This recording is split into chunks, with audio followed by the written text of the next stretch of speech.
Hello everyone, welcome back to the run academy. तो last class के अंदर हमने वर्क पावर एनर्जी का जो बी पार्ट है उसकी theory, numerical and questions discuss कर लिए थे। आज हमने उसका जो सी पार्ट है that is conservation of energy उसको डिस्कस करना है। तो बिना कोई टाइम वेस्ट किए चलिए शुरू करते हैं। तो चलिए सबसे पहले हम principle of conservation of energy को समझ लेते हैं। Now according to the principle of conservation of energy, energy can neither be created nor can it be destroyed, it only changes from one form to another. देखिए इसका मतलब क्या है। देखिए मान लीजिए कि मेरे पास एक बॉडी है, ठीक है, और उसका मास है m। इनिशियली वो कहाँ था, वो ग्राउंड पे है। अब आप उसको किसी सर्टेन हाइट पे लेके जाते हो। जब आप उसको किसी सर्टेन हाइट पे लेके जाते हो तो आपको इसके ऊपर फोर्स लगानी पड़ती है। दैट मीन्स आपने उस बॉडी पे वर्क किया है। उस वर्क की वजह से इस पर्टिकुलर बॉडी के अंदर एक एनर्जी स्टोर हो जाएगी जिसको हम कहेंगे पोटेंशियल एनर्जी। ठीक है। अब यहां जाकर हमने उसको रिलीज कर दिया। जैसे मैं उसको रिलीज करूंगा तो क्या करेगा, ये धीरे धीरे आपका नीचे आना शुरू कर देगा under the effect of gravity. ठीक है। अब थोड़ा सा प्लीज इसको ध्यान से देखना। जैसे जैसे ये नीचे आएगा वैसे वैसे इसकी जो वेलोसिटी है वो लगातार इंक्रीज होती जाएगी क्योंकि ये एक्सेलरेट करेगी। अब जैसे जैसे ये नीचे आ रहा है वैसे वैसे वेलोसिटी तो इंक्रीज हो रही है, तो इसका मतलब हुआ कि इसकी जो काइनेटिक एनर्जी है वो लगातार आपकी इंक्रीज होगी जैसे जैसे वो नीचे की तरफ आ रहा है। और जब वो बिल्कुल नीचे पहुंच जाएगा तो इस पर्टिकुलर सिचुएशन में काइनेटिक एनर्जी की वैल्यू सबसे ज्यादा होगी। अब हम बात करते हैं पोटेंशियल एनर्जी की। तो ये एक ऐसा पॉइंट है जहां पे हाइट जो है वो आपका मैक्सिमम है। ठीक है। तो इस पर्टिकुलर पॉइंट पे पोटेंशियल एनर्जी क्या होगी, आपकी मैक्सिमम। लेकिन जैसे जैसे वो नीचे आएगा उसकी हाइट कम होती जाएगी, तो इसलिए पोटेंशियल एनर्जी की जो वैल्यू है वो भी आपकी कम होनी शुरू हो जाएगी। और जब वो एग्जैक्टली ग्राउंड पे पहुंच जाएगा तो पोटेंशियल एनर्जी की वैल्यू एग्जैक्टली जीरो हो जाएगी क्योंकि यहाँ पे हाइट आपकी जीरो हो जाती है। तो आप यहाँ पे देख सकते हो कि जैसे बॉल आपका नीचे जाएगा वैसे वैसे पोटेंशियल एनर्जी की वैल्यू कम होती है लेकिन काइनेटिक एनर्जी की वैल्यू इंक्रीज होती है। तो अगर आप इसको बड़े ध्यान से देखें तो हम ये भी कह सकते हैं कि आपकी जो पोटेंशियल एनर्जी है वो धीरे धीरे काइनेटिक एनर्जी में कन्वर्ट होनी शुरू हो गई। लेकिन मजे की बात यह है कि मैं किसी भी पॉइंट पे अगर काइनेटिक एनर्जी और पोटेंशियल एनर्जी की वैल्यू निकाल के उसका सम निकालूं जिसको हम कहते हैं मैकेनिकल एनर्जी, तो वो हमेशा कांस्टेंट होता है। ठीक है। तो अगर इस इक्वेशन को कांस्टेंट रखना है तो वो तभी पॉसिबल है अगर एक की वैल्यू अगर आपकी इंक्रीज हो तो दूसरे की वैल्यू डिक्रीज होनी चाहिए। इसलिए तो कहा गया है कि एनर्जी ना तो आप क्रिएट करते हो ना आप डिस्ट्रॉय करते हो, आप सिर्फ उसको कन्वर्ट करते हो from one form to another form. और ऐसे हमारे पास कई सारे एग्जांपल्स हैं जिनमें से हम ये देख सकते हैं कि आपकी एक एनर्जी दूसरे एनर्जी में कन्वर्ट हो रही है। बट एक बात प्लीज हमेशा याद रखना कि जो टोटल एनर्जी है यूनिवर्स की वो हमेशा कांस्टेंट रहती है, मतलब mechanical energy always remain constant. तो चलिए अब मैं आपको प्रूफ के साथ दिखाता हूं कि कैसे हर एक पॉइंट पर kinetic energy and potential energy का सम आपका कांस्टेंट रहता है। वो बात अलग है कि काइनेटिक एनर्जी की वैल्यू भी आपकी चेंज होगी और पोटेंशियल एनर्जी की वैल्यू भी आपकी चेंज होगी फ्रॉम पॉइंट टू पॉइंट। तो चलिए अब हम उसकी वेरिफिकेशन देख लेते हैं। मैं क्या करने वाला हूं कि मान लीजिए कि देखिए यहां पर आपके पास ग्राउंड है और ये एक बॉल है जिसका मास जो है वो m है। इसको इनिशियली रखा है एट पॉइंट ए पे। ठीक है। अब मैं क्या करने वाला हूं, मैं तीन डिफरेंट पॉइंट पे स्टडी करूंगा कि इसकी टोटल मैकेनिकल एनर्जी कितनी होती है। तो एक पॉइंट तो सबसे ऊपर वाला ले लिया, एक पॉइंट मैंने सबसे नीचे वाला ले लिया, और एक पॉइंट कहीं पे भी बीच में ले लेता हूं। एग्जैक्टली सेंटर पे नहीं ले रहा, मैं कहीं पे भी ले रहा हूं इसको। तो मान लेते हैं ये पॉइंट आपका है बी। ठीक है। और ये जो पॉइंट है ये पॉइंट है आपका सी। ओके। सो अब इनिशियली ये जो पॉइंट ए है, मतलब जो बॉल जो पॉइंट ए पे था, तब इसकी जो हाइट थी वो आपकी एच है। तो ये जो हाइट आप यहां देख रहे हो ये आपकी एच हाइट है।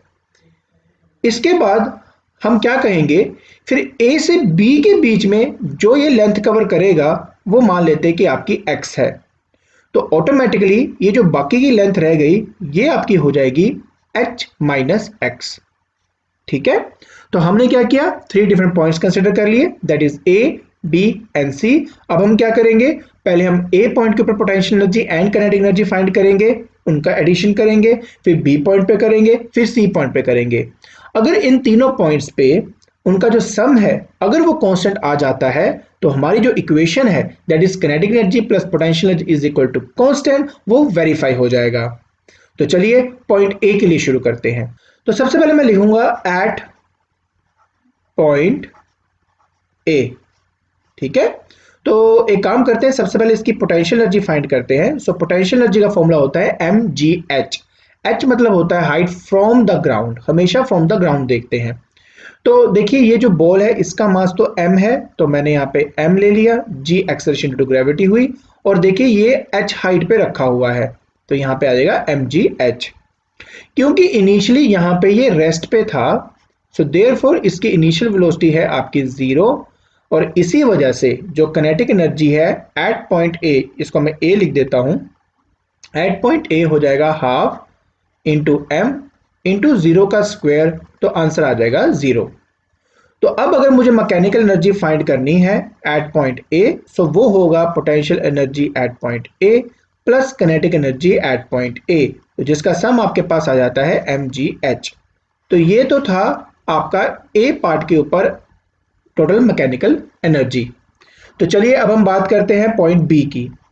तो अगर मैं बात करता हूं एट पॉइंट बी, तो मुझे क्या करना पड़ेगा, सबसे पहले हम एक काम करते हैं, इसकी पोटेंशियल एनर्जी फाइंड करते हैं। So potential energy at point B will be equal to mass into acceleration due to gravity into height from the ground. तो ग्राउंड से जो इसकी हाइट है वो है h माइनस एक्स। देखिए आप खुद देख सकते हो, ये जो बी पॉइंट है इसकी हाइट है h माइनस एक्स, तो यहां लिखूंगा h माइनस एक्स। तो मैं ब्रैकेट को अगर खोलूंगा तो ये बन जाएगा एम जी H minus M G X. तो यहाँ पे ये आपकी potential energy at point B आ जाता है।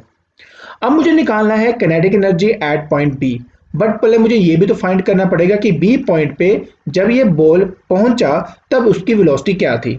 तो लेट कर लेते हैं कि v B is the velocity of a ball at point B.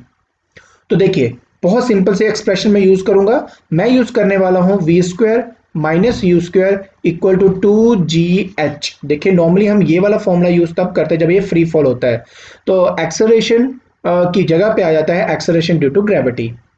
अब इस केस में मुझे ये वेलोसिटी फाइंड करनी है, तो ये वी बी हो गया, तो वी बेसिकली वी बी है।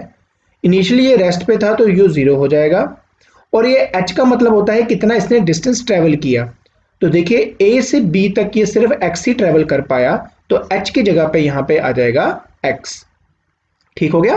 तो अब मैं ये वैल्यू सब्स्टिट्यूट कर देता हूं, तो मेरे पास आ जाता है दैट इज vb का स्क्वायर माइनस 0 का स्क्वायर इक्वल टू 2gx। ठीक है, तो ऑटोमेटिकली मेरे पास vb स्क्वायर आ जाता है दैट इज 2gx। क्लियर हो गया। अब मुझे फाइंड करना था kinetic energy at point B. Formula हो जाता है हाफ एम वी बी का स्क्वायर, क्योंकि बी पॉइंट पर जो वेलोसिटी है वो वी बी है।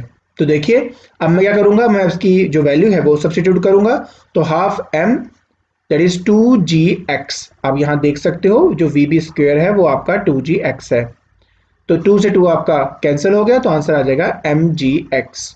ठीक है। अब फाइनली मुझे क्या करना था, मुझे मैकेनिकल एनर्जी फाइंड करनी है, और मैकेनिकल एनर्जी जो है at point B that will be potential energy at point B plus mechanical energy at point B.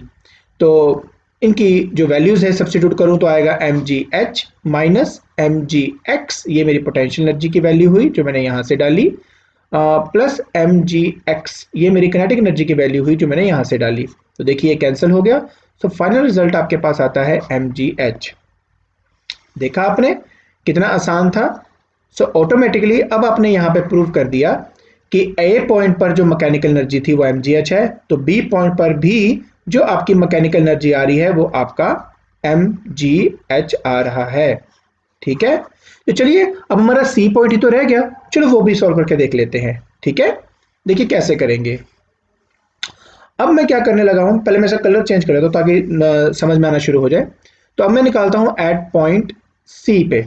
ठीक है, तो सी पॉइंट की बात करूं तो जब बॉल यहां पहुंच जाएगा तो इस पर्टिकुलर केस में जो हाइट है वो आपकी 0 हो जाएगी, तो आपके पास जो पोटेंशियल एनर्जी है एट पॉइंट सी वो आपका 0 आ जाएगा।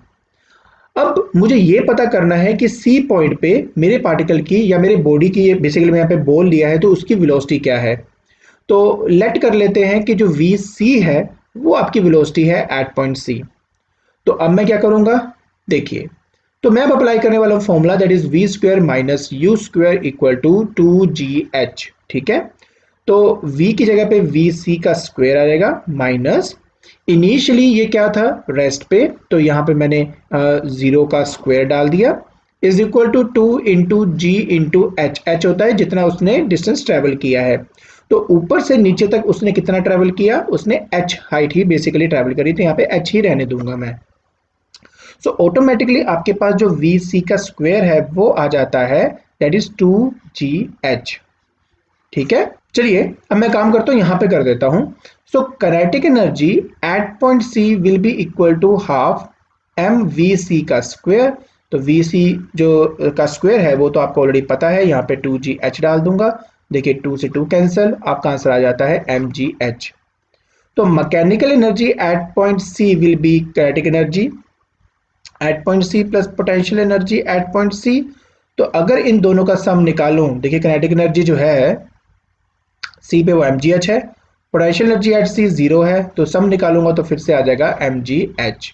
ठीक है, तो अब आपने शायद इस डेरिवेशन में समझ लिया होगा कि ये बात तो सच है कि हर एक पॉइंट पे पोटेंशियल एनर्जी की वैल्यू अलग है और काइनेटिक एनर्जी की वैल्यू अलग है, लेकिन हर एक पॉइंट पे जब मैं उन दोनों का सम निकालता हूं तो वो जो वैल्यू आती है वो हमेशा आपकी कांस्टेंट होती है। So it actually verifies conservation of energy. I hope आपको ये पार्ट समझ में आ गया होगा। ठीक है, देखिए ये जो मैंने आपसे बात करी ये एक्चुअली आइडियल केस की बात है, लेकिन एक्चुअल प्रैक्टिस क्या होता है वो मैं आपको बता देता हूं। देखिए इनिशियली जैसे मान लीजिए हमारे पास यहाँ पे बॉल है जिसका मास m है, वो मान लीजिए एट पॉइंट ए पे है। ठीक है, एंड ग्राउंड से जो इसकी हाइट है वो आपकी h है। अब मैंने यहाँ से इसको ड्रॉप कर दिया, तो ड्रॉप करने के बाद जो बॉल है वो नीचे की तरफ आएगी, इससे स्ट्राइक करेगी, लेकिन स्ट्राइक करने के बाद अगर आप देखेंगे तो कभी भी वो दोबारा अपनी उसी पोजीशन पे नहीं आता। वो क्या करता है, वो किसी और पर्टिकुलर हाइट पे पहुंचता है जो इनिशियल से हमेशा कम होता है। तो ये अगर इनिशियल हाइट है तो ये जो आप देखते हो ये इसकी फाइनल हाइट है, दैट इज एच फाइनल।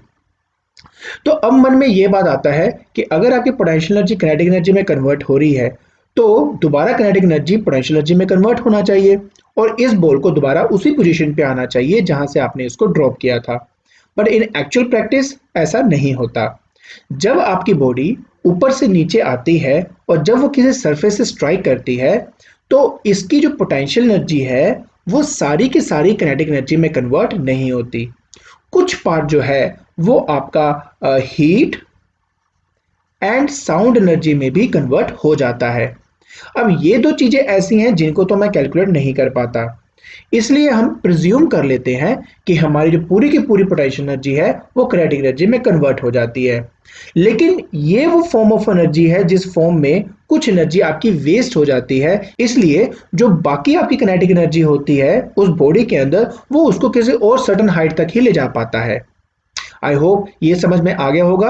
लेकिन एक बात आपको मैं ये भी बता दूं कि अगर मैं इसकी पोटेंशियल एनर्जी को फाइंड कर लूं, ठीक है, जो कि मान लीजिए इस केस में mghi है, उसके बाद ये जो एनर्जी है इसको मैं फाइंड कर लेता हूं, दैट इज mgh फाइनल। उसमें अगर मैं ऐड कर दूं हीट की एनर्जी और उसी में ऐड कर दूं मैं साउंड की एनर्जी, तो ये दोनों एग्जैक्टली एक दूसरे के बराबर आएंगे। तो प्लीज एक बात याद रखना कि होल यूनिवर्स में क्या होता है कि जितनी भी एनर्जी में ये डिसिपेट हुआ है मैं उसको भी इंक्लूड कर रहा हूं। तो अगर मैं सारी एनर्जीज को ऐड कर लूं तो हमें यही देखने को मिलता है कि एट एवरी पॉइंट जो नेट मैकेनिकल एनर्जी है वो हमेशा कांस्टेंट होती है, बट इन एक्चुअल प्रैक्टिस ये हमें देखने को नहीं मिलती। आई होप आपको ये बात क्लियर हो गया होगा। चलिए ठीक है, इसके बाद मेरे को आपको ये बताना था, क्योंकि मैं आइडियल केस की बात कर रहा हूँ इस टाइम, तो इनिशियली जो मेरे पास बॉडी थी वो एट पॉइंट ए थी, जिसका जो हाइट है वो हमारे पास यहाँ से h है।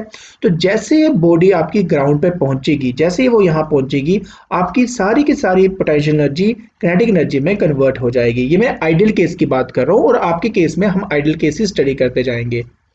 तो इस केस में क्या है, क्योंकि आपकी पोटेंशियल एनर्जी कंप्लीटली कन्वर्ट हो गई किनेटिक एनर्जी के अंदर, तो मैं उनको आपस में इक्वेट कर सकता हूं।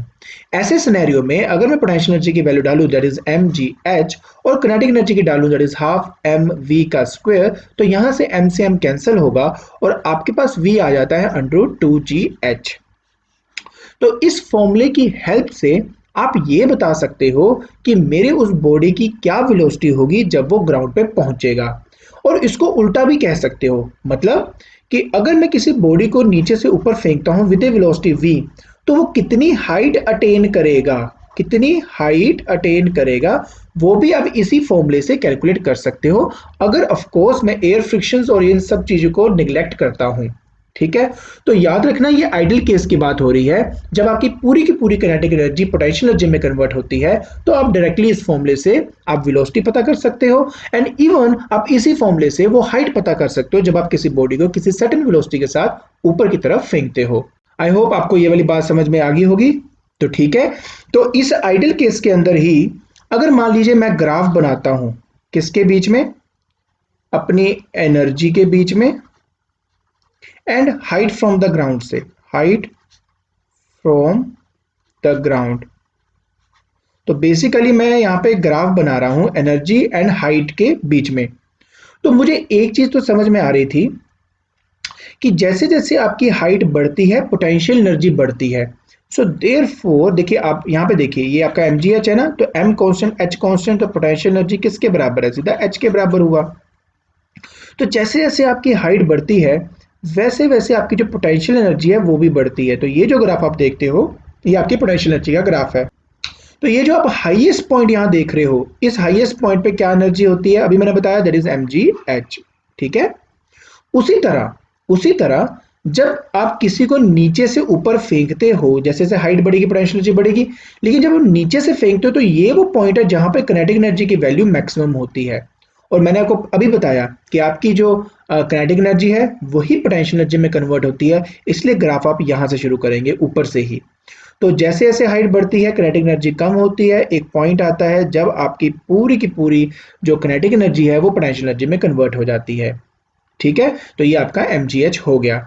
इन बिटवीन यहां पे देखो, यहां पे एक ऐसा पॉइंट है, ये इन बिटवीन पॉइंट है जहां पे आपकी काइनेटिक एनर्जी पोटेंशियल एनर्जी एक दूसरे के एग्जैक्टली बराबर है। तो यहां पे आप लिख सकते हो हाफ mgh। ठीक है, तो यहां पे आपकी आधी काइनेटिक एनर्जी पोटेंशियल एनर्जी में कन्वर्ट हो चुकी है। उसके अलावा हर एक पॉइंट पे अगर मैं इनका सम निकालूं तो वो मैकेनिकल एनर्जी जो आती है और वो वैल्यू हमेशा कांस्टेंट रहती है। तो अगर मान लीजिए मैं इस पॉइंट की बात करूं, देखो पोटेंशियल एनर्जी जीरो है, बट जो काइनेटिक एनर्जी है वो आपका मैक्सिमम है, तो जो मैकेनिकल एनर्जी आएगी वो इस पॉइंट को रिप्रेजेंट करेगी। ठीक है, अगर आप बोलते हो मैं सर इस पॉइंट का क्या होगा, तो इस पॉइंट में क्या है कि जितनी पोटेंशियल एनर्जी है उतनी किनेटिक एनर्जी है, दोनों का सम निकालूंगा, तो ये हाइट प्लस ये हाइट मिलके फिर यहां पर मैकेनिकल एनर्जी आ जाएगी। ठीक है, इस पॉइंट की अगर मैं बात करता हूं तो इस पॉइंट पे क्या हो रहा है, आपकी पोटेंशियल एनर्जी ज्यादा है, मतलब मैक्सिमम है, बट किनेटिक एनर्जी जीरो है, बट सम निकालूंगा तो फिर आपका मैकेनिकल एनर्जी यहां आ जाएगा। तो देयरफॉर जब मैकेनिकल एनर्जी के लिए हम ग्राफ बनाते हैं तो वो ऐसे बनता है, parallel parallel to the x axis. ठीक है, तो ये जो लाइन आप देख रहे हो ये आपकी टोटल एनर्जी का को रिप्रेजेंट करता है। अगर मैं ये वाली बात करता हूं तो ये पोटेंशियल एनर्जी को रिप्रेजेंट करता है, अगर मैं इसकी बात करता हूं तो ये किनेटिक एनर्जी को रिप्रेजेंट करता है। ठीक है, आई होप आपको ये ग्राफ समझ में आ गया होगा। ठीक है, तो चलिए अब मैं आपको एक और एग्जांपल देता हूं to understand conservation of energy. अब हम स्टडी करने वाले हैं motion of a simple pendulum. देखिए क्या होता है कि मान लीजिए कि मेरे पास एक पेंडुलम है, ठीक है, इनिशियली क्या है वो रेस्ट पे है, तो ये आपका पेंडुलम हो गया। आपको पता ही है बेसिकली पेंडुलम के बारे में, एक स्ट्रिंग होता है साथ में एक हैवी मास होता है जिसको हम बॉब कह देते हैं। ठीक है, तो अब हमने क्या किया, अब ये जो लेवल है ना जहां पे ये पड़ा हुआ है यही मेरा रेफरेंस लेवल है। रेफरेंस लेवल मतलब मैं हाइट जो है वो इसी पॉइंट से कंसिडर करूंगा, इसी लेवल से कंसिडर करूंगा। तो अब मैंने क्या किया, मैंने इस पे फोर्स अप्लाई करी और फोर्स अप्लाई करके मैं उसको मान लेते हैं कि इस पर्टिकुलर पॉइंट पे ले गया। ठीक है, इस पॉइंट पे ले गया, तो ये मान लेते हैं इसकी एक्सट्रीम पोजीशन है। तो यहां ले जाने के बाद मैंने इसको रिलीज किया, तो रिलीज करने से क्या दिखता है कि पहले ये नीचे आएगा, नीचे आने के बाद ये फर्दर ऊपर की तरफ जाएगा और दूसरे एक्सट्रीम पोजीशन पे पहुंचेगा, एंड फिर उसके बाद ये वापस अपनी मीन पोजीशन पे आएगा एंड इस तरह से टू एंड फ्रो मोशन करना शुरू हो जाएगा। ठीक है। अब एक काम करते हैं, हम इसको पॉइंट्स के नाम दे देते हैं, जैसे कि ये ए पॉइंट हो गया, मान लेते हैं बी पॉइंट है, मान लेते हैं सी पॉइंट है। अच्छा, तो अगर मैं यहां वाली की पॉइंट की बात करूं तो इस पर्टिकुलर पॉइंट पे इनिशियली क्या था, ये रेस्ट पे था।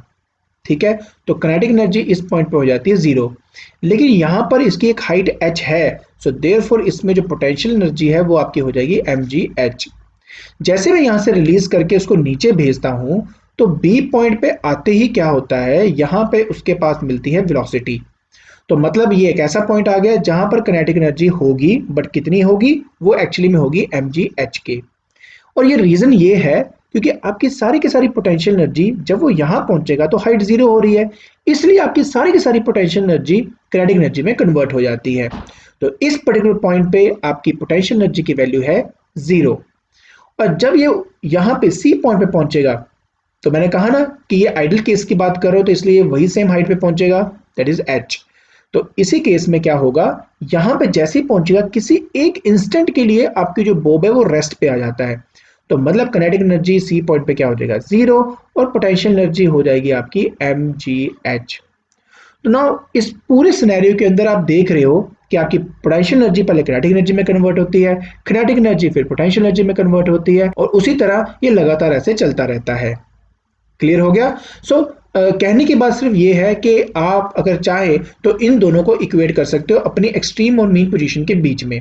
मतलब आपकी जो हाफ एम वी स्क्वायर है वो आप एम जी एच के बराबर कर सकते हो अगर आप बात कर रहे हो मीन और एक्सट्रीम के बीच में, राइट। अदरवाइज बीच में तो इनके अलग अलग वैल्यूज होती हैं, लेकिन यहां से लेके यहां तक अगर मैं देख रहा हूं तो आपकी सारी पोटेंशियल एनर्जी क्योंकि काइनेटिक में कन्वर्ट हो रही है, इसलिए मैं इनको आपस में ऐसे इक्वेट कर रहा हूं। तो देखिए मैं फिर से इसको कैंसिल करूं तो v आ जाएगा √2gh। तो इससे आप ये पता कर सकते हो कि मीन पोजीशन पे मेरी काइनेटिक एनर्जी क्या है, क्योंकि मुझे यहाँ से वेलोसिटी पता लग गई तो मैं काइनेटिक एनर्जी भी आराम से फाइंड आउट कर सकता हूँ। सो आई होप आपको ये समझ में आ गया होगा।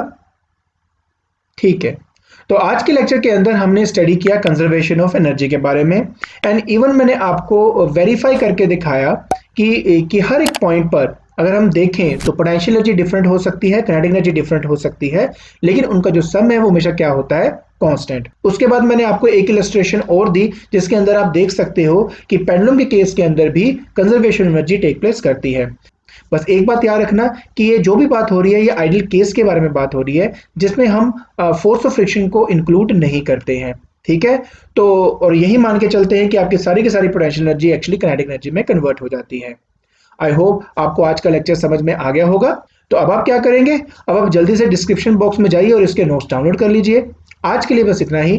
Thank you so much.